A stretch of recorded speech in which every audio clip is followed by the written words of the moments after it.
chest. I'm fresh to death, I'm Paul Berry, not at all scary. When I open like Betty Wops, then find to these circles that's going in like a carry shot. Woo! I'm going in like a Mary Pop off that Mary Crop at the top flow at the Marriott. So questioning me is like questioning you. See, we the best dressed, so come and get blessed with the crew. Not one but two, different ways to slaughter your crew. Committed tat across the chest, I guess she blessed with the truth. People want to see them checks, representation of proof. Living through my elders, trying to resonate to the youth. But ain't nothing to get my flash on. Longevity is heavily embedded in my melanin. Layman terms, I last long. My grind repetitive, I'm smoother than real silk. Lyrical cash cow who can't cry over spilled milk. We in here. You're talking to the Rolex wearing, diamond ring wearing, kiss stealing, willing dealing, limo jet flying. We Rick flaring on us, flaring on us. We Rick flaring on us. You talking to the Rolex wearing, diamond ring wearing, kiss stealing, willing dealing, limo jet flying. We Rick flaring on us, flaring on us. We Rick flaring on us, flaring on us. This ain't no normal situation, this preparation with greatness. Industry full of fakeness, it's really up for the taking. See, life is what happened to you, more so how you take it. Don't get stripped of your knowledge and mentally leave you naked. I like to live otherwise. I'm sorry that I'm fresh to death. I put the polo and apologize. See, Black Sun, we ain't nothing like the mother guys. Quit to socialize, we organize, then we mobilize. Off the deep end like a scuba diver. And no confusion, just keep it pushing like Uber drivers. Woo! Business fresh just like a supervisor in a Gucci visor. Can't find a smoother rhymer. You're talking to the Rolex wearing, diamond ring wearing, kiss stealing, willing dealing, limo jet flying. We Rick flaring on us, flaring on us. We Rick flaring on us. You talking to the Rolex wearing, diamond ring wearing, kiss stealing, willing dealing, limo jet flying. We Rick flaring on us, flaring on us. We Rick flaring on us, flaring on us. Yeah, DQ baby. Shout out that boy Nigga for that fire track. Hey, Black Sun, sun up. What's up, Vinny Vegas? What in Vegas? Yeah. Shout out Pharaoh's Kids, D-Phase, yeah, Bubba C, yeah, Rick flaring on them, Rick flaring on them, Rick flaring on them, Rick flaring son up. Hey, yo, Scotty, you going crazy for this one. We see what you're doing, we salute you. Hey, let's get it started. It's Backpack Capital One. What's in your wallet? Got a call from my man A. Scott. I said I got it. Love that you highlighting all of these black colleges. Try to pay me for doing this. Look, bruh, if you don't get off my line with that foolishness, voice of the swag, pull up where you at, no cap. If the Brody is speaking the soft facts, my advice, tune in to every show. Captain Petty, but we know that the sergeant is with the smoke. Speculate, just tell me what is we doing. Get into it, okay, look, I'ma say this and keep it moving. My boy Scotty, man, he offered a leash. Black grad, paying college, I'm glad that he called me. Walking cause we all been taught that talk is cheap. Even primetime knows Scott for the HBCU streets.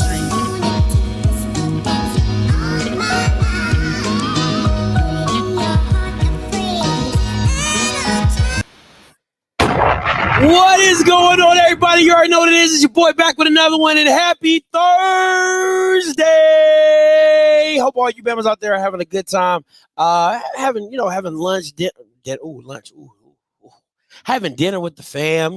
About to put your kids down to sleep. My kids about to go to their bedtime. It's at 8:15, 8:30 sometimes. You know what I'm saying? So hope you all are enjoying your evening. Listen. Want to come on here, do a little quick, little short show. You know what I'm saying? Yeah, I'm not going to be here for too long, unless you Bammers make me here for too long. But, it is what it is. You already know what the title is talking about. We're talking about the Mcnair Saga. Where in the world is Fred McNair? Not Carmen Sandiego. Oh, no. Not Carmen Sandiego. Where in the world is Fred McNair? Where he will go, who knows? But he has landed at Southern University. Okay, we're going to get into that today. But first, before we do that, listen, if you haven't already got yourself Elite 15 coffee, what are you doing with your life? Okay, you want to do it at elite level, you want to be at an elite status, you get yourself Elite 15 coffee, black-owned, veteran-owned business. Listen, the link is in the description below. If you haven't got Elite 15 coffee, what have you been doing with your life? Elite 15 coffee, link in description below. Come on, man, black-owned, veteran-owned. I mean, it's like the king of minority right there. Black owned and veteran owned. Come on. Minority. Let's go support. All right. Next up, listen. We on the road to 300. All right. We on the road to 20K for subscribers, but we on the road for 300 for Offscript memberships. And the wife keeps telling me I do too much stuff for free. So the chat, I'm telling you right now, listen, I know you love it, but if you ain't supporting, you can't get it. If you ain't supporting, you can't get it. Listen, we're on the road to 300. We at 230. We at 239 right now. Link is in the chat. Link is in the description below as well. Make sure you go. Listen, you ain't gotta go get the platinum package. You ain't gotta go do that. You can just support your boy with $5.99, $6.99 a month. That's it. You know what I'm saying? A little bag of chips. That's it, little bag of chips. Support your boy, be in the chat, you know what I'm saying, doing what we do, but watch our shoes. All right, so road to 300. Listen, once we hit 300, we're going to do a live only. We're going to do a members live only show and give away $150. So let me get this straight, Scotty. Yeah, I could pay $6.99 and have a possibility to win $150 when we hit 300. You absolutely do. And you're only going to be able to do it if you're a member. It's just that simple. All right. You're only going to be able to do it if you're a member. It's just that simple. Okay. Because it's going to be a members live only. We're going to do the little spin the wheel, Jane. And whoever wins the 150. Now I might break it up. I might do like 3 prizes. Might do like a little 150, 75, 25. Might do something like that. You know what I'm saying? In honor of the 300. You feel what I'm saying? But listen, man, road to 300. We here, we there, we everywhere. All right. Road to 20K in the subs. Road to 300 for the memberships. Go ahead and sign up and do your thing. All right. Appreciate you, Dre, for becoming a member, my boy. Appreciate you. All right. Like I said, the wife said I be doing too much stuff for free out here. Rocky be telling me I do too much stuff for free out here. So gots to get it. He said as long as I get the 150, okay, I'm good. All right, as long as I get the 150, I am good to go. So make sure you guys go support and do that. Become a member today. All right, listen, let's talk about this. The Mcnair trip. Now, if somebody send you a picture of Mcnair, that means they're gonna be traveling. Might be at multiple locations at multiple times of the year. Who knows, right? But you ain't gonna be at home. So as we all know, it started. Listen, if you don't know, I'm gonna give you the quick synopsis version, real quick, right? So thank you, Miss Chanel. Appreciate you for becoming a member. So let's break this down. Let's break this down to the minute level, right? Real quick synopsis. So he's at Alcorn. He asked for a pay raise. Way past what Alcorn could do. Alcorn said, nah, we good, right? Gave one more chance. Say, hey, man, you sure? We'll give you this 275 or 375 or 350, whatever they were offering him, right? Nah, I'm good. So then because he got Texas, he had his mistress on the side, Texas Southern, you know what I'm saying? She doing all the things the old girl ain't doing. You know what I'm saying? She whining and dining. She telling him how good he looked. You know what I'm saying? Taking him out to eat. Doing all the things that your old girl didn't do, right? She took you for granted. That's what you feel. You know, she didn't appreciate me, right? Then you get over to that mistress and she got a man.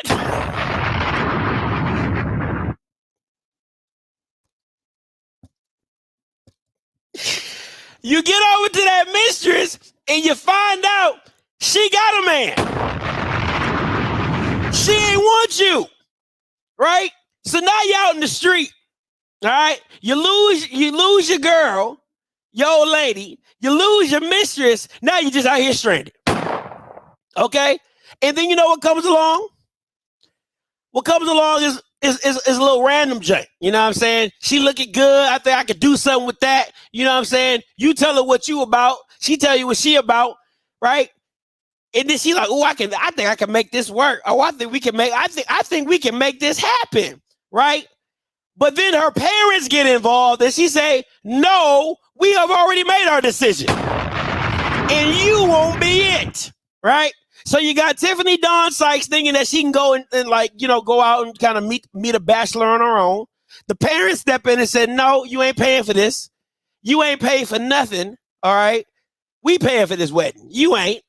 So it's our decision. They say no to Fred Mcnair, right? So Fred Mcnair is once again homeless. But oh, there's a ram in the bush. It's always that one little giant. I don't need all that. I love you for who you are.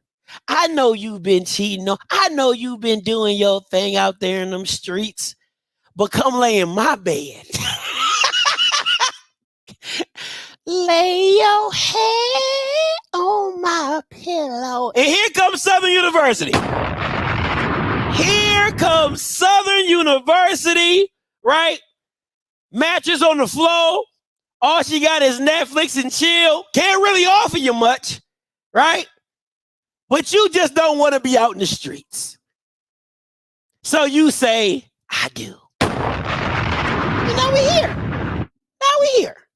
So that's the little synopsis of the Fred Mcnair saga and the trip of Fred Mcnair. Just a little, if you didn't know, you know, I just felt like if I gave you a quick synopsis of, you know, what had transpired, you know, so you kind of catch up, you know what I'm saying? So now we all on the same page, right? So now he's sleeping with a jank that got mattress on the floor, got a little Netflix, so they Netflix and chilling. And that's pretty much about all they can offer. You know what I'm saying? That's about it. That's about it, right? That's about it. So, gotta give kudos to Uncle Floyd. Broke this over Facebook. You know me, I don't steal credit. That ain't my thing. Says, according to a reliable source, Fred Mcnair is joining Southern University's football coaching staff. Now, I had heard rumors. I didn't do word on the street because of the fact of the matter is the person that told me said, hey, Scotty, just ease up on telling it. You know, it come out when it come out. So I said, all right, okay, cool. Right? You know, I didn't want to hit you out with a word on the street and then, you know, it is what it is. So, but this had been, I think I heard this probably early in the week. That this was transpiring and everything like that. So it would have been communications between Fred Mcnair and Southern University. Now, the thing for me is this. These ninjas old. Like, these ninjas old. They gotta have the oldest coaching staff in the SWAC. Like, ninjas out here taking naps before practice. Like, these ninjas is old. Okay? Nobody, all these Bama's born in the 60s. Simple. So he probably got the, like, I feel like this is when you say, I'm going to just ride with my boys, right? Like, I feel like this is a situation where you like, I know what I'm getting with these old guys. Because if I go too young, they're not going to understand what I want to happen or what I want to have in my football team. And I think Terrence Graves just trusts older guys, right? Willie Totten was there with Eric Dooley. Then Terrence Graves comes over. He's there. And now you add Fred Mcnair. This is the 50 and up club. This is the 50 and up club. Now, age in football, let me just say this. Age in football really do, as long as the coach is current in the way that he's communicating to the kids, the way he is teaching the kids, age is really not a factor. But I agree with Dre. This is the part where you can be old and still young. And you see that with a Dion, right? You see that with a Dion. Where he's up in age, but he's still relatable, right? He's still a lightning rod, and that's no comparison to Dion. Let me just be very clear. There's old white head coaches that are up with the times or feeling, you know, are still relatable to their players.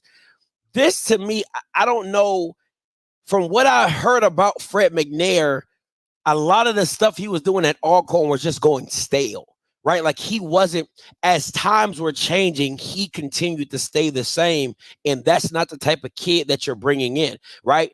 I don't know.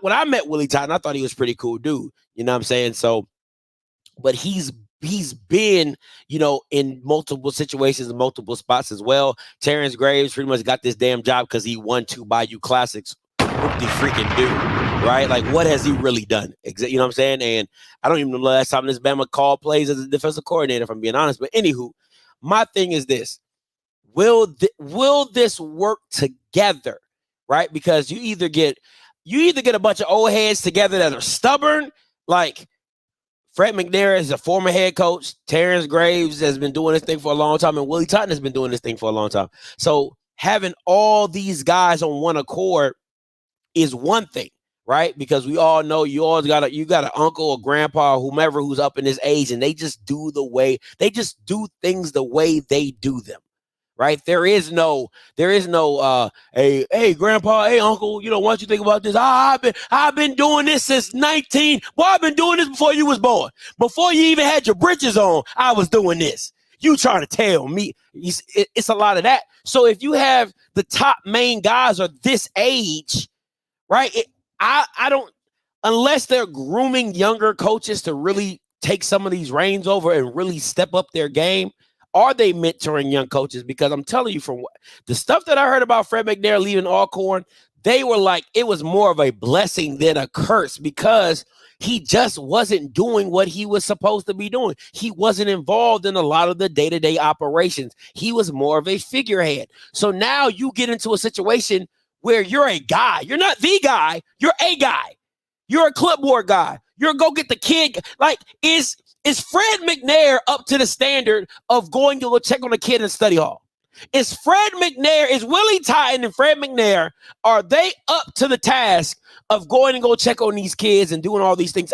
Who knows? Who knows? Because Fred McNair was not going out to recruit. That's what Alcorn people were telling me. Right? He wasn't going out to recruit. He wasn't meeting with them.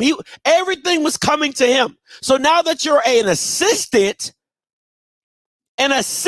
coach, what does that look like in his responsibilities in recruiting, in talking to kids and managing kids?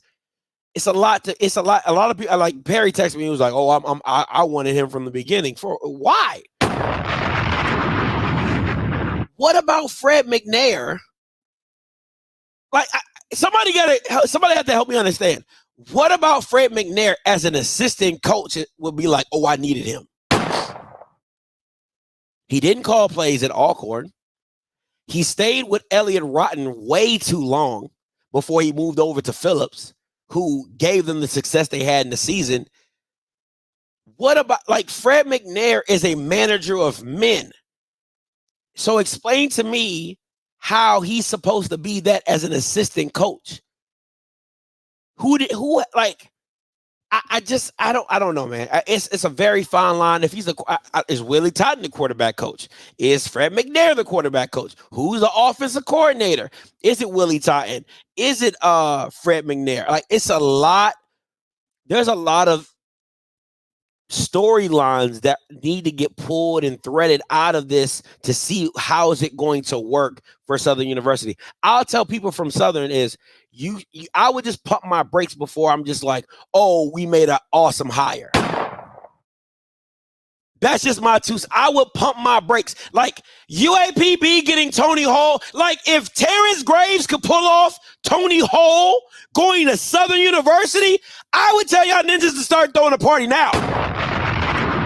If Southern was able to scoop up Tony Hall with the talent that Southern can get in the state of Louisiana based off the brand of Southern, I'm telling you, Bama's to start the party. Where the third line, second line, sixth line dance? Tell your boy, get ready. Get your umbrellas, right? That's going to be a party. But with Fred McNair, I would just say, I don't know. I don't know what you're getting. Do I think this team is going to be Very disciplined, absolutely. When you have a Willie Ty and a Terrence Graves and Fred McNair, you're going to have a very old school disciplined style team that are probably going to be all on the same page in the court on that. But just with the way football is going and the times and the offense, I don't know if I don't know if it's just like I would be super excited about this hire. I would be a little reserved to think this like, maybe. You get what I'm saying? So that's my little 2 cents on that. Let's keep it going. But this what you're getting though. This is what you're getting. You're getting a overall record of 48-33, 4-time SWAC East champ, 2-time SWAC champ. What role should he fill at Southern? I don't know. Okay, I'm going to open the call lines up because Perry just texted me talking about some open the call lines up. He must be hot and ready to go. What role should he fill on Southern? I don't know. From what I've heard, he might be the associate head coach and tight ends coach, which means he ain't doing too much coaching. I just think this is the thing for me. I think McNair is living off the moniker of his name, like the reputation of his name. But if you break it down, what specialty is he really? Right? Like, is he an offensive specialist? Is he a defensive specialist? Like, what is he going to bring to your team? Because it can't, to me, I'm just keeping it a buck. There is one other participant in the conference. All participants are muted. I'm gonna keep it a buck because if McNair was supposed to be the offensive guru, then why would you let Elliot Rotten run your team into the ground? Like that's how I saw it. Why would you let him run your team offensively into the ground? Because it became stagnant. It became predictable. It was boring to watch. Like, it wasn't putting up a lot of points. People kind of got hip to it. As the talent level grew in the SWAC, your explosion of plays came down. So I don't see, to me, if you're an offensive minded guy, at some point in time, you got to challenge your offensive coordinator and say, hey man, we got to switch it up. We got to do something different, right? Defensively, you've always been solid, and you had Coach Cedric over there, and then so I just don't know. I just don't know if I'm a Southern fan, what I'm looking for this move to do for me. And I think this is the thing for me, right? There are other younger coaches that probably could have given you a more of a juice and more of a lightning rod than a Fred McNair. But I don't know, man. I just don't know. I really just don't know. Man, Richard, thank you so much, boy. You the man. You the man with the master plan. Appreciate you, Richard. Dre, coming to you. Hey, what's up, man? What's up? I would have put McNair as a consultant to the associate to the head coach, like an assistant to the head coach. Yeah. That's where I would put him. Like, what's the Southern's head coach name? He's a first year head coach. So you want somebody, McNair, who's been around the block in HBCUs, who's seen and saw everything, who's done everything, he's going to respect and get ideas of. You have no choice but respect what McNair has done. He's seen everything. He's done everything. So that's where I would have him. I wouldn't have him on my staff though. And Southern's head coach is probably not going to respect a young coordinator. That for some reason HBCUs, there ain't many that do. They just like, hey, I'm gonna do it my way. I've been doing it this way 20 years. But somebody like McNair, like, hey, think about this as a head coach. He's still a first-time head coach, even though he's 55. Yeah. And somebody McNair will be a sounding board and everything, and be like, hey, think about this, think about that. That's where the experience of McNair would come in. Other than that, I would see no other reason to have him around. I mean, that's fair. You know what I'm saying? Like you said, he's done it. He's done it in the SWAC. He's done it at a high level. So, you know, how to structure practices, right? Like how to, Yeah. you know what I'm saying? Like when you travel, how you eat, all those little nuances as a head Yeah. coach that you don't think of or you did not know, right? Because you haven't been in this role. He's a great like you said, soundboard to have, because you can bounce ideas. Hey Fred, what you think about this? Oh, you know, we tried that, it didn't work, but maybe it works here. Like one of those type of things. So yeah, I agree with you on that. I think he's a great person to have to understand the role of a head coach if that's your problem Exactly. at Southern. Especially, you know, Southern probably definitely has more money than Alcorn. Facts. Some of the stuff that he probably couldn't do at Alcorn was because of money issues. Southern is probably not going to have that problem, and so he could bring those ideas like, "Hey, I wanted to do this at Alcorn, but we couldn't afford it. Y'all should do this." So I wouldn't have him on my staff, but I would have him. You want him in the building though. He has too much experience. And like I said, I don't mean you listen to everything, but but take his ideas and think about it, because it can't hurt you. Nah, it definitely can't do that. It definitely can't do that, Dre. Last point, you good? Yeah, I'm good. Appreciate it. Hey, I appreciate you, bro. Let me say this, Perry, before I come to you real quick. Right now, I got this message. I got this message from an Alcorn fan. Okay? The person asked me and said, what position do you think he's going for? I said OC. The Alcorn alum texted me and said, if he call plays, they won't win a game next season.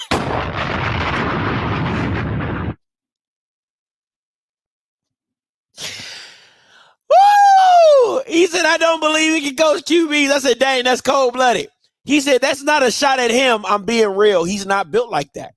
He said he's not built like that. Now, this is an Alcorn alum, seen a lot of games. Hey, Perry, coming to you. Scotty, can you hear me? Yeah, I can hear you, sir.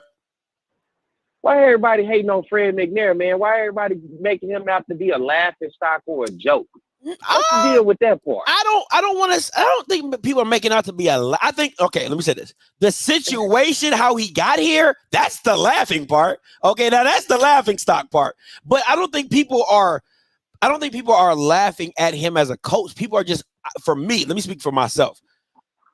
What does he bring, like an expertise wise, that makes you feel like he's a great hire? That's the question that needs to be answered, because to me, I don't see it offensively because of the offense that he had, nor do I see it defensively because he's not a defensive minded guy. So I didn't understand how this is such I heard people go, "Ooh, it's a great hire," and I'm like, I don't see it. My idea is, when you look around the conference, how many coaches have the multiple SWAC coach of the years? How many coaches have won the amount of SWAC championships? And so I look at it like this, right? Am I praising him? No, because he's whooped Southern ass more ways than one, right? Yeah. But my thing about this is the respect factor. The same way I felt the way Southern fans did not respect the idea of Dawson Odoms, right? Did Dawson Odoms win all the championships? He went to 4 of them. He won 1. Do I think he could have won more? Yes. But at the end of the day, I have respect for a coach who can get you to a championship. I think the day and age that we live in, the disrespect that we have towards guys who have success, and the way that we view them and we look at them and we try to downplay it as though it means nothing. What Fred McNair did at Alcorn after Jay Hopkins left and kept that ship rolling was successful. And for me, I'm going to put respect on it, not because he just whooped Southern's ass, but because he did what he needed to do. Alcorn was a 6-time SWAC East Division champion. Alcorn played in the Celebration Bowl. Did they win it? No, they didn't. But it's just the fact of respect of being able to put your team in a position when everybody else was watching you, you were able to do it. Now, I know everybody asking, well, what will he coach? It ain't necessarily, for me, a position for him to coach. Fred McNair don't have to coach 0 position for me if he's coming to Southern and being part of the program. Fred McNair is like the mature kid that comes in the class or comes in the room that can give you the pointers to things that you may not understand or may not know. And that's the only thing that I like in the way that I'm looking at it. Yes, I texted and told you because Jim Kleinpeter and I talked about this about a month and a half ago, about the idea of maybe him coming to be the OC. Now I get it. People say, well, if he's the OC, he's not going to win any games. It's not going to be this and it's not going to be that. I get it. He don't even have to be the OC. I just want Fred McNair being the guy that he is in my building. I want to be able to have conversations with him. He's been not only to SWAC championships, he's been to Celebration Bowls. He understands preparation. He understands what it's taking turns to get a team prepared and ready to play for championships, play the big games. And I just think for me, that's enough, especially when you got a guy like Terrence Graves, who's finally got the opportunity to be a first-year head coach. I don't agree with your. I'm sorry. Go ahead. I'm sorry. I don't agree with your assessment. Listen, to a certain, okay. And you don't have to. No. And I'm about to give you my rebuttal though, right? So my rebuttal to your assessment is in the football we play is a what have you done for me lately? Yes, you can talk about the resume, but what have you done for me lately, right? So if it wasn't for if we're talking about somebody preparing you for a game and you get blown out by a team that you should have beat, that you were put in place to beat, everybody had you beat, and you get beat by 40, and you're talking about preparation, and that knocks you out for a SWAC championship. What are we talking about? And we all talk about preparation. Hold on, I'll let you know. I'll let you go. I'll let you go. I'll let you talk. I'll let you talk for a while. My other point is this: is that over the 2 seasons, the last 2 seasons, the offense of Alcorn was atrocious. And then in certain instances, you don't make a change, and it gets you hemmed up at game after game after game, where you're putting yourself, you're handicapping yourself because of the offensive play calling and your stubbornness to stick with the guy who is not working, and then you make the change late and you see your offense propel. So to me, my question to Southern fans and to you is, you want him in the building, but is he making the decisions? Like that doesn't make, like, you're having him in the building to be a soundboard for Terrence Graves, but at the end of the day, it's what Terrence Graves wants to do. Fred McNair can only do so much. Go ahead. And I get that, Scotty, but it's just like even with us in the media field, we can do a lot, and it's a lot of things that we may not know because, you know what, we didn't go to school for this. We don't have a lot of experience in this. But it's good sometimes to reach out to a veteran and be around a veteran of somebody who has experience, somebody who knows the business. Did they make all the right decisions during their career? They probably didn't. But at the end of the day, it's still the idea of being around somebody who has been in a position, who has seen success, who have maybe reached their peak in whatever position that they've been in. But nonetheless, they have had the experience. And then when you get around them, you're able to ask the questions or to be able to understand something that on your own you may not understand or know. It's like asking a question in a field that it's a lot of questions that you don't quite understand. But if you get around somebody who's been in the field and a veteran, you can ask little questions. You're not asking him to come be the head coach. You're not asking him to make play calls. But what he is just a guy that's a veteran. When it's situational football, when it's certain things going on in the locker room, when you're talking about just preparation at practice, it's the little things that he can bring. You don't have to throw it all on him because guess what? He's not the head coach. Guess what? He's not the coordinator, but he's just an extra pair of eyes. He's an extra mind and an extra set of ears to understand what it takes in the program. Terrence Graves, at the end of the day, is still going to be the captain of the ship. And all I'm saying is I think we're putting a lot more emphasis because he's a part of the program or possibly could be a part of the program and making it seem like, okay, the years after COVID, it wasn't quite successful, right? It wasn't. He still had a pretty decent year last year, lost to Texas Southern. That blew my mind, and I'm sure it blew your mind. And that was the one game that kept him out of the SWAC championship. But nonetheless, his team was in contention. And that's all I'm saying. There was a lot of teams that weren't even in contention. And so just for me to have him in the building, for me personally, Scotty, and everybody's entitled to their opinion, and I respect your opinion. I respect anybody else who have their way of feeling about it. But I just feel the same way like how you and I are in this space, and we didn't go to school for it. We didn't come through the hard knocks of having a mentor in this. We had to figure it out on our own. But at the same time, when we get an opportunity to talk to a veteran or somebody who's been doing this for years, we take a step back and we actually listen. We don't have to agree with everything that they say. We don't have to follow everything that they put in front of us, but it's just good to have an opportunity to be able to have a conversation with them and then interpret it how we want and then move forward how we want. I think this There's situation. a guy that is a. I'm sorry. Go ahead. I think this is a situation where we'll come down and it says who needed who more. Did Alcorn need Mcnair, or did Mcnair need Alcorn? Right? Because I don't think he survives in any other situation. I don't think he thrives in any other section in any other program other than Alcorn. That's and the Can I ask you a question real quick? Go ahead. Can I please ask you a question? Go ahead. In the same sense of like Southern fans, right? Let me take this because, I'm a big Odoms fan, but I respected the idea of moving forward because at the end of the day, I do love Southern. It's my alma mater. But I do think people did not respect the value that Dawson Odoms brought to the program and what he was able to do during those limitations that Southern dealt with. And they thought because it was the name and the brand and because we had the success that anybody can come in and have that same success in which Eric Dooley was put into that position. And you realize early on, after a year and a half, and he's kicked to the curb that it wasn't as easy as you thought with Dawson Odoms, who was here almost a decade, and Eric Dooley couldn't even make it 2 years. So I look at Alcorn kind of in that same situation, right? Yeah. You take for granted of a coach, regardless if you like everything that he did he win everything, regardless of the fact, it's the fact that maybe he made it the success. Because think about it, before Jay Hopkins and then Mcnair took over, Alcorn was an afterthought since Steve Mcnair, right? Nobody gave a damn about Alcorn. Nobody went to Alcorn football games. The Alcorn football was irrelevant altogether. But then you have this success, and now you ride this success for about a decade, and it looks good, and now everybody's happy that the fact that people are back on the reservation, and it's creating championship environment. And then you look at Fred McNair, and you kind of get like, well, shit, if Fred can do it, I like Cedric Thomas. And Cedric Thomas, to me, is the same situation like Eric Dooley. He was a guy that was a part of the program. He left. He came back.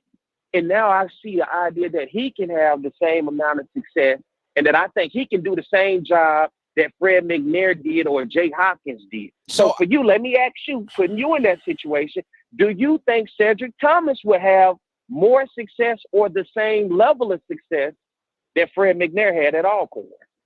I think, and your honest opinion, please. I think that, and based off what I've seen and based off the records, I think McNair was dealing with a weak East. I think he was winning weak East. I mean, like if you look at his schedule, if you look at his records weren't amazing when he was winning the SWAC East. Like, I mean, he was just beating up on bad teams. And I think now that he's moved over, I think if Alcorn stayed in the East, they don't sniff another SWAC championship. They don't sniff being good at anything. If I'm being honest, with Jack State and FAMU being in the SWAC and being on the SWAC East, they don't sniff it. So, but he goes over to the SWAC West, and the West is just bad, and it makes him competitive. So I don't know. I don't know what that looks like going forward for McNair if they stay in the East. My thing is this. I'm asking about Cedric Thomas. Being in the West, I think he's competitive in the West. I think he's competitive. I think he's just going to be just as competitive as McNair was. Or championship caliber, because remember. No, but no. Listen to what I'm saying. Listen to what I'm saying. He was in a bad East and won a bad East that put him in position to be in SWAC championships. The same thing is now with Cedric Thornton on the West side. The West is not that good. So it's either you come out or you don't. But the thing about it to me is the competition level in the SWAC overall has gone up.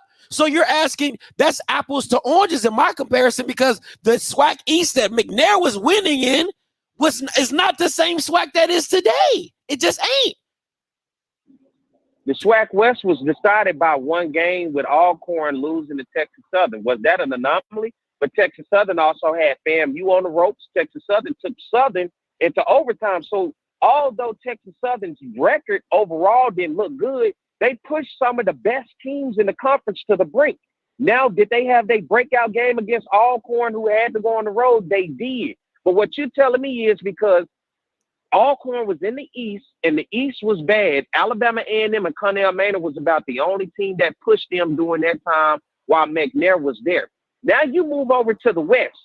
You got Bubba McDowell, who's an experienced coach who just took his team to the SWAC championship last year. Other than that, you got another coach in Coach Hampton at UAPB in his second year who didn't have no success in his first year. You got a new coach at Texas Southern. You got a new coach at Grambling State. You got a new coach at Southern University. And I'm asking you, with that same idea with Cedric Thomas, that people that I feel did not respect the value that Fred Mcnair brought to, regardless if the SWAC East was down or not. Do you think Cedric Thomas I think Cedric is going to give you the same. West? No, I think he's going to make you just as competitive as McNair did. That's what I'm giving you that, because I can't compare apples to apples because he was beating up on a weak side. I think he's going, because if you're telling me the West is okay or average, well, I think I think Cedric Thornton's going to do the same exact thing McNair did. He's going to be competitive. Cedric Thomas. I'm sorry. I think Cedric Thomas is going to be in the same boat as McNair, right? They're going to be competitive. They're going to win games. Now, the tipping point is, are you going to win the games you're supposed to win? Because if you win the games you're supposed to win, you walk into the SWAC championship. That's really what it is. Games that they're supposed to win. Texas Southern. From an UAPB, Texas, you're supposed to win that Texas Southern game. Period. You don't lose. That's not the game you lose. You lose the Grambling, okay. You lose the Southern, okay. You lose the PV, okay. You don't lose the Texas Southern. You don't. Not by 40. 40? Mm-hmm. That's fireable. 40? It ain't 3. It ain't 7. It's 40. You lost to them by 40. An entire career. Come on, bro. Like, are you kidding me? I'm asking you. No, it doesn't. No, it doesn't. It doesn't define the entire career, but it does define the last 3 years that you just been okay. You've just been okay. After COVID, you've just been okay. Period. That's facts. You just been okay. And I get that. You just been okay after COVID, but still, before COVID, you still bring a knowledge of experience to the table, to a room, and to a team. And that's all my point is. I'm not asking, and what you're doing, you told me, what have you done for me lately, right? That's how he gets fired. Lately was, I'm sorry, go ahead. No, I'm just saying that's how he got let go. Well, technically because he didn't want to re-sign the contract, but I mean, that's it. It ain't like they fired him. If you're winning, and it didn't work out. If you're winning, then they offer you the contract extension. That 1 year, he was on a 1 year deal. Like, hey man, listen, if you don't beat Jackson, if you don't do this, we're not even going to offer you a contract. You're going to walk away. Well, he ends up beating Jackson. He ends up losing to Texas Southern by 40, and then he gets offered the contract extension. He wants to do something different, and that ball falls through. Right. But I'm telling you, I don't think McNair is a successful coach outside of Alcorn. And we're going to see that. Just like Dawson Odom hasn't done anything outside of Southern. It ain't. I'm sorry. Go ahead. He hasn't done anything outside of. I think what he's building there at Norfolk is something. I think he's building something there at Norfolk, but he hasn't done anything outside of Southern. McNair, I think McNair and Alcorn were just a perfect marriage, and I don't know if that marriage, I don't know if if he's that good of a coach that he can move and the winning moves with him. I don't believe it. I really don't. I would have to see that. I really would have loved to see him get the Texas Southern job, because my personal opinion, Texas Southern would have still been ass. Regardless if you get McNair or not, they still would have been ass. But you're speaking in terms of him being a head coach. I'm speaking in terms of him just being in the room and being an extra person to be able to have conversation with.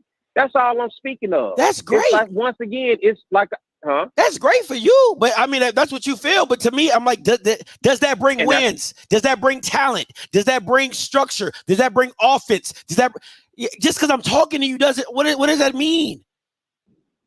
The thing about it is, you have a first-year head coach in Terrence Graves, right? So let's just put that on the table first. Here's a guy who is experience because he's been around for years, but a first-year head coach. So with first-year head coaching, and we saw this with Eric Dooley at Prairie View when it came to situational football. You saw this early on with Willie Simmons at Florida A&M, even though he was not a first-year head coach at Florida A&M.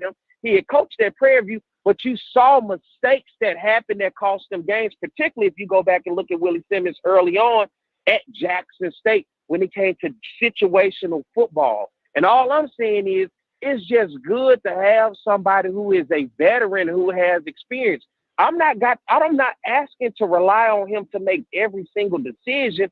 I'm just asking to say when it's time to make a decision, it's good to have somebody that's a veteran. Name me somebody who's been a 4-time SWAC coach of the year within the last decade. Name me somebody who has played for the amount of SWAC championships that Coach Mcnair, and regardless if we want to give him credit for it, it's not like we see that amount of success often in this league. And all I'm saying is I see the disrespect the same way I saw it from the Southern standpoint of when it came from Dawson Odoms, that I respect the fact that if these guys don't win everything, that's fine. But the fact that they have consistent success, and I get, what have you done for me lately? I understand. But nonetheless, I can't take away your experience. You can be on the job for 30, 40 years. I can't take away your 30, 40 years of experience, Scotty. You may just get outsourced because you're an older guy. You talked about that early in the show, looking at Coach Todden's age, look at Coach Gray's age, and look at Coach McNair's age. I get it. You are older. It is a game of evolution and things get younger, but I can't take away your experience. I can't take away your years of knowledge. And if it's a situation where you can come in handy and give me just a little words of wisdom to handle that situation, that's all I'm asking. I'm not asking McNair to call the play. I'm not asking McNair to handle everyday operations. It's just good to have that guy that is a veteran, that have experience, that's a coach of the year, a SWAC champion. It's good to have him around. And would you like that? NFL teams do that all the time when they bring veteran guys to be a part of the team. The veteran guy may be kind of on the back end of his career, but guess what? He good for the young guys.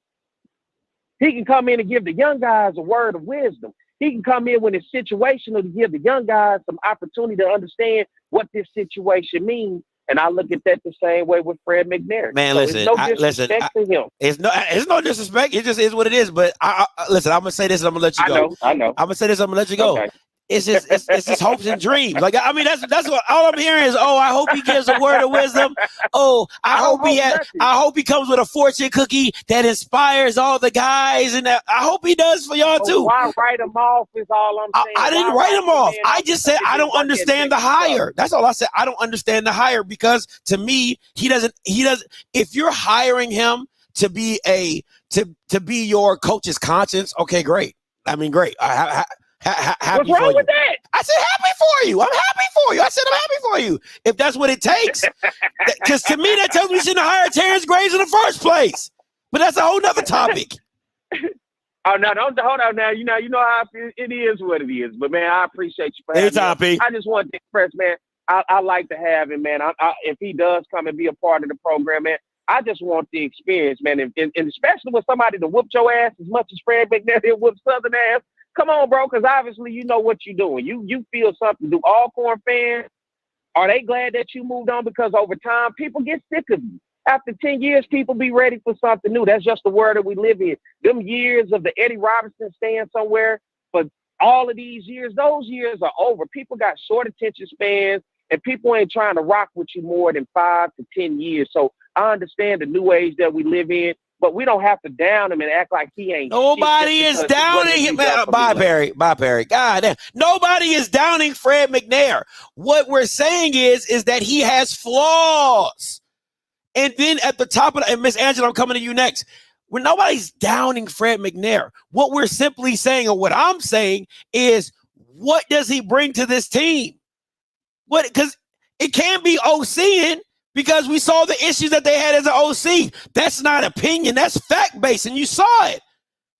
So that's all it is what is he bringing to this team? And if he's your conscience, if he's your coach's conscience, then let him be your coach's conscience. Miss Angela, coming to you. Hey, Scotty. What's going on? Andrew Body. You didn't see That's Miss the Angela. only name I could think of. You didn't say it right. Listen. You gotta draw out the body. You gotta draw out the body. But go ahead. Do it for me, Scotty. Andrew Body. Do it, Scotty. I can't do it like you. That's how you gotta do it. You gotta draw the body out. That DY you gotta exaggerate it. Go ahead. Yeah.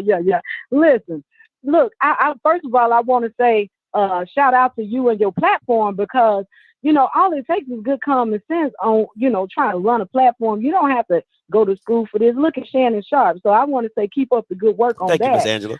Now, that brother who just went off, let me tell you who he sound like to me. Do you remember when Jay-Z stood up and got this honorary Grammy?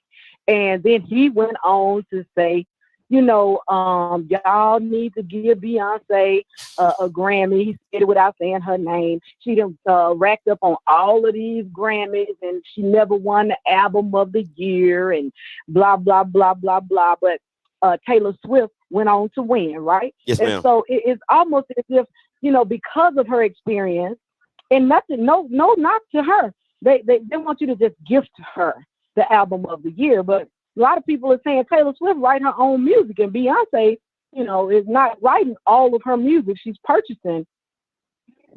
It still doesn't take away from the fact that she's talented. She's an entertainer, so she's an all-around type of person. But when I heard him talking about Mcnair, he sounded like Jay-Z. Like, first of all, I want to give honor to God, and then second of all, I want to say Mcnair is the shit. I'm like, whoa, wait a minute. Yeah, he may be. But, when we're looking at Coach Willie Totten, who is from my school, Mississippi Valley State University, it's like I kind of agree with him when he said that, people not rocking with you that long, because even he and Jerry Rice, look like the people were saying he ran his course, at Valley, this and that, and blah, blah, blah, blah, blah. But he still has something to offer. Now, what will they do for the SWAC? Altogether now, that's yet to be seen. And I just want to say I'm glad that he was able to find him a girlfriend who said, hey, I got a mattress on the floor, and, we're going to rock together, but we might not have no cover. We just going to have to keep each other warm for this season. I'm just excited that he was able to be placed somewhere. Oh, my goodness. And that's all I want to say. Thank you, Miss Angela. Appreciate the call. Hey, I like that analogy she had at the end. You gotta give her credit for that. That was pretty good. The analogy shit at the end. All right, Rocky, coming to you. What's up, Rock? What's up, my brother? What's going on? Hey, Scotty, the disrespect, the disregard that you have for Fred McNair and his accomplishments is so troubling right now. Oh my gosh. It's troubling. It's like history doesn't have anything to do with what we can predict may happen in the future. At the end of the day, as we stand right now, Fred McNair is the most successful coach employed by any school in the SWAC. If he's hired by Southern, they've been pump faked on him several times this hiring season, so who knows?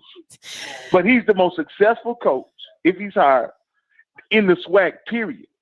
And that has to mean again, if everything was fair in the SWAC, if everything was on merit and on accomplishment, Fred McNair would have a job. Either at Alcorn or at Let me ask you this. Texas Southern. Bill Belichick doesn't have a job. But yeah, because it's not based on merit.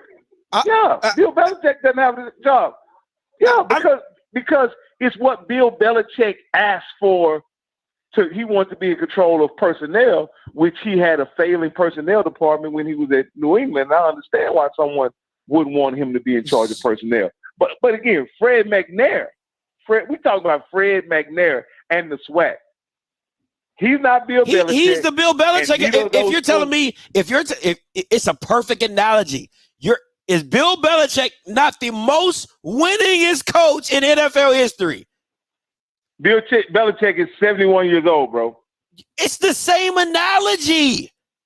It's the exact same. He's the most accomplished coach in the NFL. There are many reasons why there are reasons why you wouldn't want Belichick that don't apply to Fred McNair. Is what I'm saying.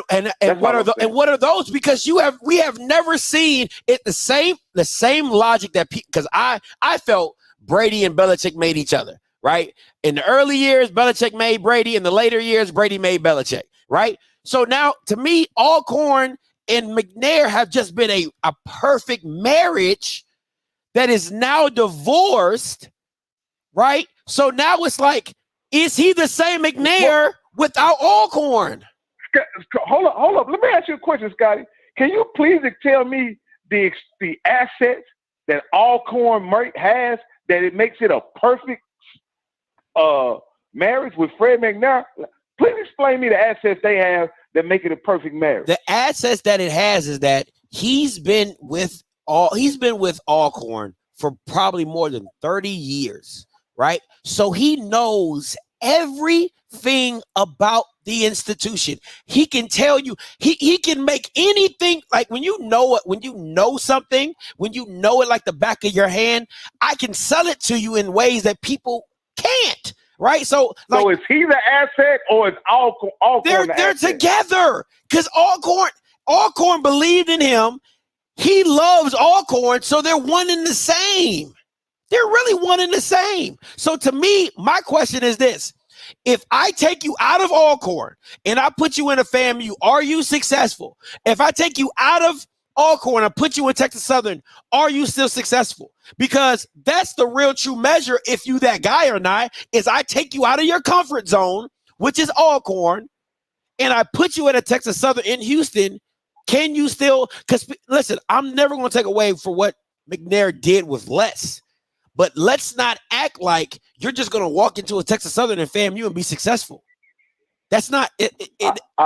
No, he would have to completely change the culture of Texas, TSU, as well as acquire talent and personnel put together. Of course, there was huge obstacles between him and success at TSU, right? There was huge obstacles. But what I will say, they would have had them a proven winner. That's far less than they have right now.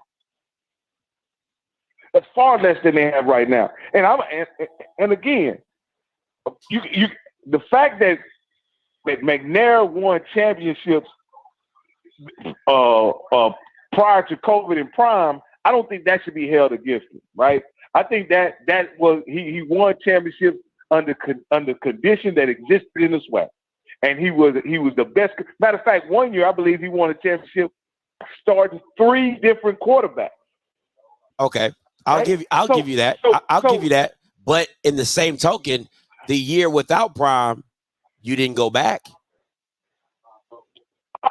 Again, I don't think championships are guaranteed for anybody. The best coaches in the world have years where they don't win championships. Belichick coached 30 years. He didn't win 30 Super Bowls. But again, I think Fred McNair was going through to be honest with you, he was going through an adjustment period at Alcorn because of like you mentioned it. It was an increase in talent, right? You know, and also there with the emergence of the transfer portal, I think that's also a situation that all coaches are adjusting to. But a guy who's been successful, I have to give him a shot, right? And when I mean successful, I'm not talking about 6-5 successful. I'm not talking about 5-5 successful. I'm talking about championship successful. That's the level of success that he was at. I'm talking about 2 points away from being the national champion. He hasn't won anything since COVID. He has not won anything since COVID. That was only 5 years or 4 years ago, Scott. Bro, that's been a long time. And I say again, he has not won anything since COVID. Coach, what I'm saying, that was 4 years ago. It has not been that long time. He has. I'll tell you this, Scotty. There's not been a huge dip in his program. He hadn't went to the bottom of the league. And you haven't won okay, so you go from being a 4-time SWAC East champion to never sniffing a SWAC West championship? Like you have never been in the championship game? What are you talking about? There's no dip. Got it. 2 years in a row, he was 1 game away. And he lost. Are we like? You can't have it both ways. You lose. No. What I'm saying, Scotty, he was in the fight, but that is better than all of the coaches, other than Willie Simmons in prime, in the league. Dog, no. That's better than all of them. Negative. Because Dooley was in the SWAC West championship over you. Who else went? Bubba. Is he a head coach in the SWAC right now? Clearly, if he made it to a SWAC West championship and you have not, that means he's better than you. Okay. In those 2 years, he had a better team. I would say that. But if you look at Dooley's overall record, why are we even comparing Dooley to Fred McNair? Dog, no, I'm talking since 2020, dog, since COVID, bro. Listen, you can't 5 do and 3, McNair like 4 that, bro. and 4. If you do him like that, you're being unfair. How? It's what have you done? No, it's like what that, have you done for me lately, Rocky? That's how football works. It's not like lately. Go ahead, Rocky. What I'm saying lately. He's been in the hunt for a SWAC West title, and he lost critical games. I give you that, but that didn't make him what Eric Dooley became in his second year at Southern. It didn't make him what McKinney is. It didn't make him what Hampton and whoever the guy Hugh was. Right? It makes him better than those guys. And those guys were at the bottom of the league. And I'm saying he remained competitive in the primary. He remained competitive while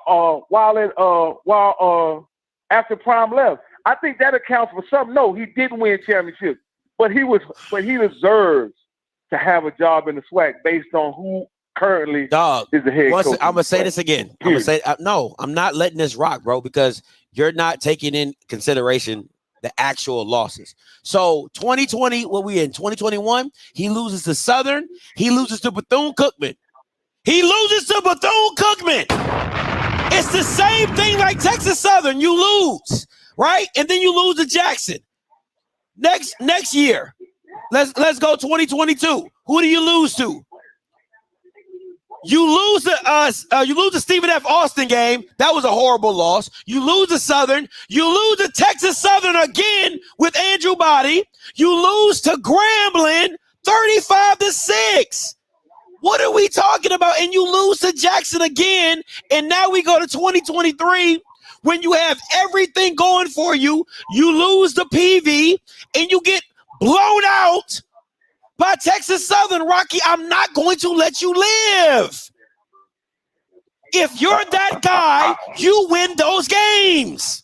Come on, what are we talking about? So what I'm saying is in 2022, I think he won 4 SWAC games. And then in 2021, he won 4 SWAC games. I think in 22, he won 5 SWAC games. And last year, he won 6 SWAC games. Come on now. Like, you can't just cherry pick games and make him a bad coach by just cherry picking games. Absolutely. He should have won those games to be in the SWAC championship. I agree with that. If you're telling me he's a championship coach, Rocky, and he's not getting you to a championship, then what does it mean? That's what history says. What is it? It can't mean. If I'm talking about what have you done since COVID, he has not sniffed a championship. So what are we talking about? He has not sniffed the championship. I'm saying, Scotty, you can't take his resume and make it just about what he's done after COVID. You have so to Belichick should still have a job. So Belichick should still have his job at Patriots. Who is that? Belichick should still have his job with the Patriots. No, he should. We talking history. Hold up. There's a difference. He had 3 losing seasons in a row. And last year, he was pitiful. I think they won 4 games last year. Mcnair has never had a season like that. Okay. Come on now, Scotty. I mean, what I'm saying is, I'm not saying Fred McNair is a Belichick level coach. That's not what I'm saying. What I'm saying, considering who has a head coaching job in the SWAC, McNair most certainly should have one, man. Bro, I love having the conversation with you, man. I'm going to sit back and just listen. But, yeah, McNair definitely should have one, and I think he will be. I don't know how he will be an asset to Southern, but based on his resume, his history, all the wealth of knowledge he brings, he can't help but be an asset to a Southern team that has a coach who's never been a head coach before. So I think it's a great add to their coaching staff for sure. I appreciate the call, Rock. Listen, man, I'm not gonna let y'all rock with this foolishness. Not gonna do it. Not gonna do it. Football is a what have you done for me lately? That's what football has always been about and will always be about. You're as good as your last game. Right? You're as good as your last championship. That's why coaches get fired. That's why people move on from coaches. That's why Belichick does not if it was about, all this history and all this and that, a lot of these coaches would still have jobs. Bill Belichick would never been fired. Doug Peterson would have never been fired. Jimmy Johnson would have never been fired. Listen, nobody's saying, this is what I want to be clear. Nobody's saying McNair doesn't have something to give. All I'm asking is what that is. Because if he's a tight ends coach, what is he?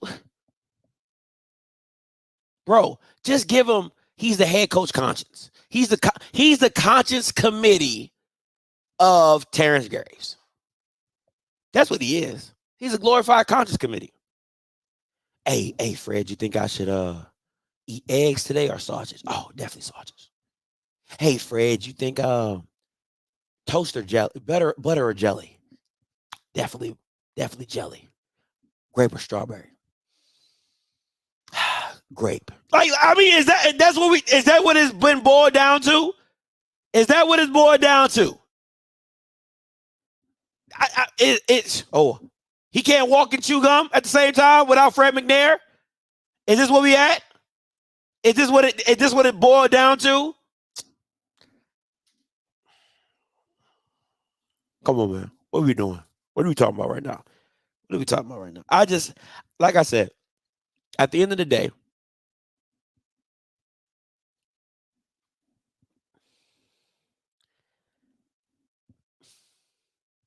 I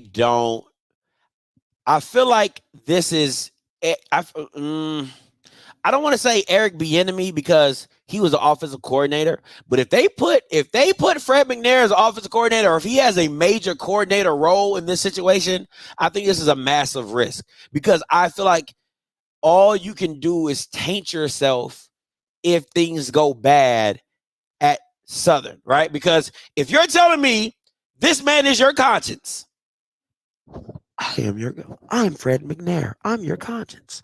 And shit goes left or shit goes sideways for Southern, Fred McNair got to hold that. You got to hold that. 2197 coming to you. Hey, what's going on, Scotty? Man, I love the show. I just want to chime in a little bit. I think both things could be true, man. I think that you can be at a place and have a certain level of impact, and maybe that impact wears off over time. Mm-hmm. But I also am a firm believer that there is value in experience, especially in the game of football. You know what I mean? And so I think both things can be true at the same time. I think as I'm just listening to the callers and I'm listening to you go back and forth, I think both things can be true at the same time. There's a tremendous amount of value and experience, but at the same time, if you stay in one place long enough, they'll run your ass out because, you know, the message gets stale. It gets old, right? And so, that's just kind of my take on it. I think everybody's kind of correct. I just think both things can be true depending on where you're at. You know what I mean? And so, Belichick doesn't have a job right now, but, you know, some of that is Belichick's, you know, how he handled the last few years, and some of that may be his choice and the things that he's looking for that aren't available right now. So you always got to look at the landscape of what's going on as well. But I love the argument. I love the show. I just want to chime in with that, man. I think both things can be true. Real quick.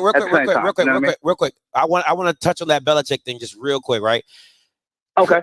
Could that the same label you gave Bill Belichick, could that label not be placed on Fred McNair by the way he handled the OC position at Alcorn?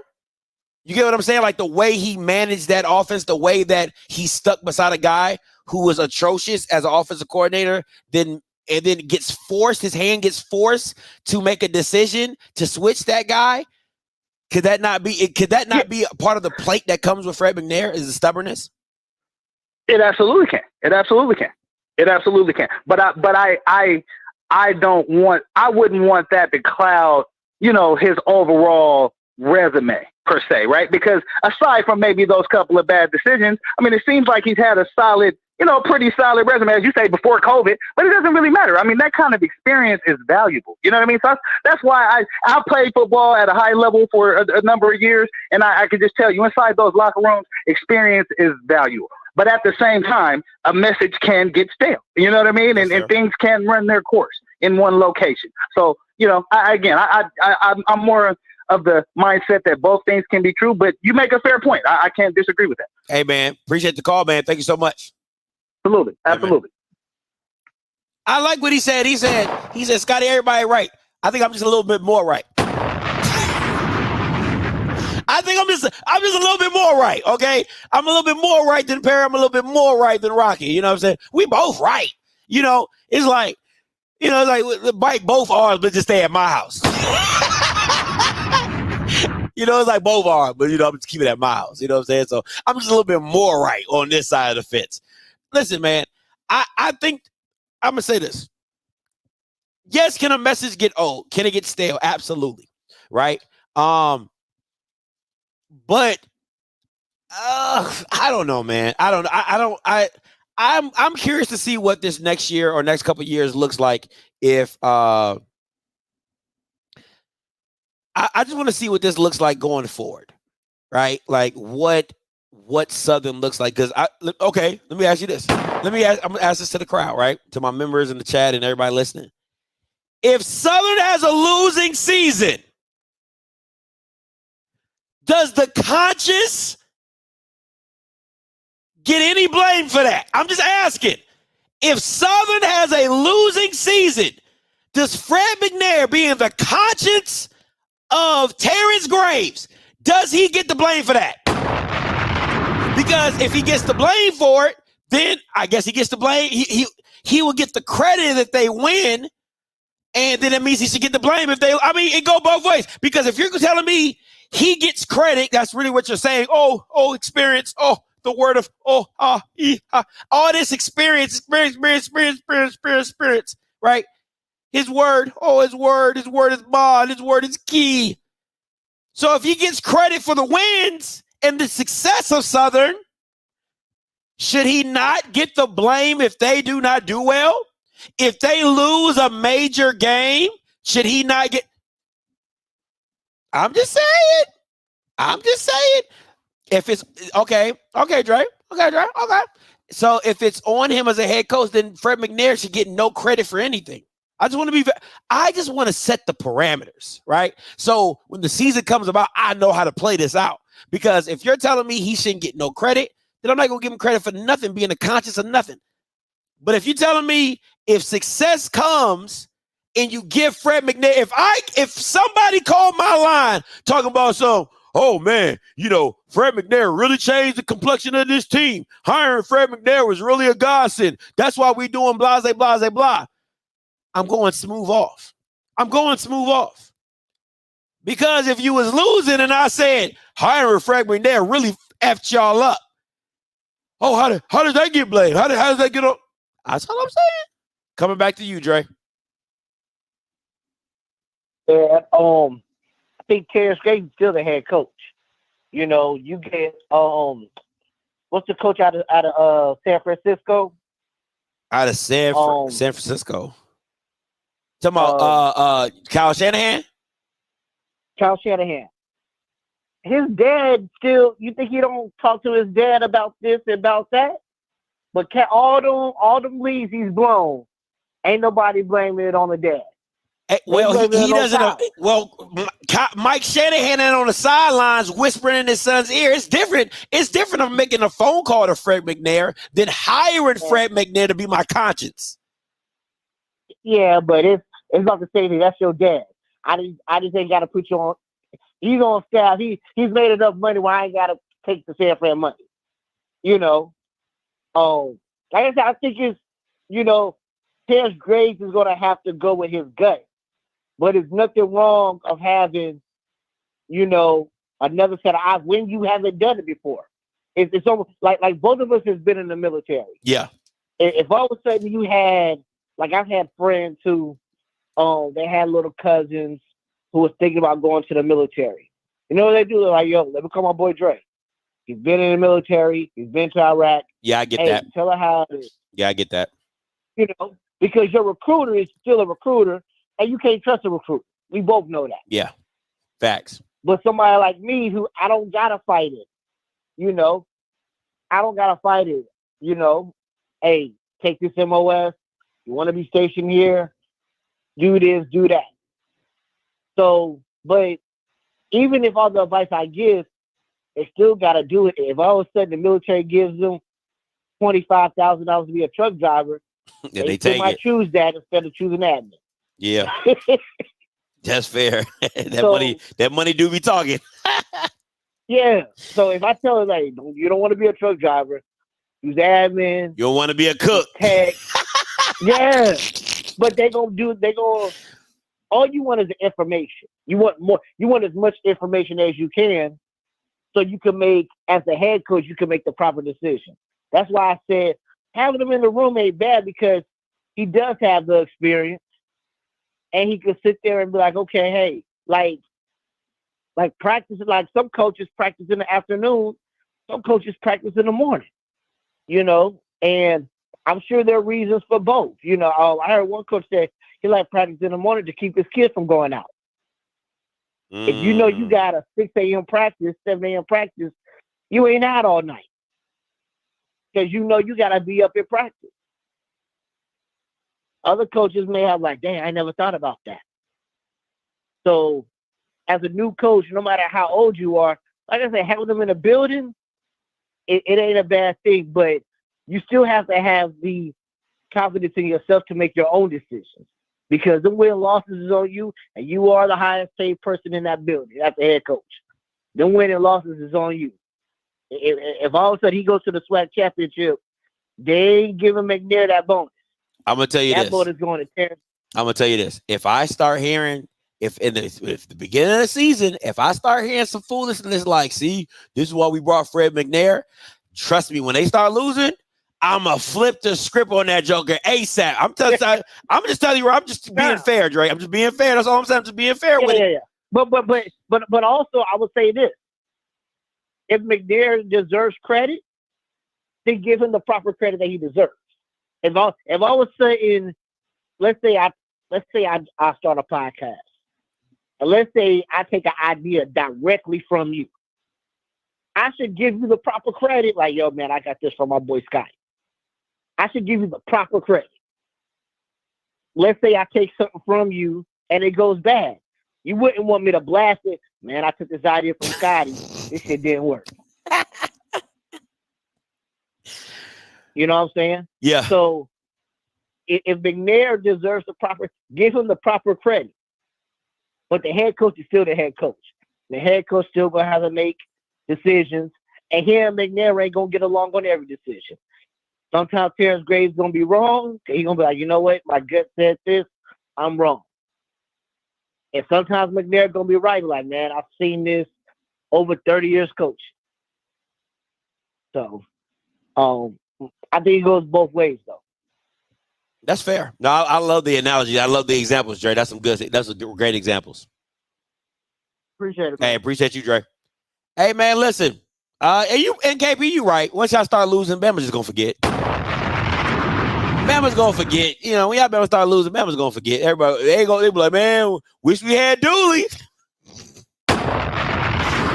if I'm using Perry's logic, as long as you get them to a SWAC championship, who does that with a first-year head coach? I'm just saying, first-year head coach, SWAC championship, back door, front door, side door, don't matter, basement door, we in there. So, I'm just using my Perry logic. All right, last thing before we get up out of here. Hey, listen, we on the road to 300 for these memberships. Make sure you go ahead and become a member of Offscript. Like I said, once we hit 300, we're going to have a live giveaway as a members live only. All right, giving away $150. All right, might do some prizes, first place, second place, and third place type stuff. But we're on the road to 300. Make sure you go ahead and become a Offscript member. Listen, the wife already told me, hey, babe, I do too much stuff for free. So I'm going to say 95% of my live streams are probably going to be member chats only. I'm just giving you the heads up. You know what I'm saying? I gotta support my members. I gotta give them exclusive access to things. So listen, members, I know you guys have been faithful with me. My wife has been beating this door down. Okay, she's like, yeah, you gotta come. So members, be ready, do your thing. Road to 300, doing your things as well. Listen, and if you haven't got no Elite coffee, I still don't know what you're doing with your life. Elite 15 coffee. Start your day in the highest of ways. Elite 15 coffee. Premium coffee, veteran-owned, black-owned business. Make sure you go get it. Link in description below. Listen, but that's been my time, man. Listen, until next time, you know what I'm going to do. I'm a holla. God bless.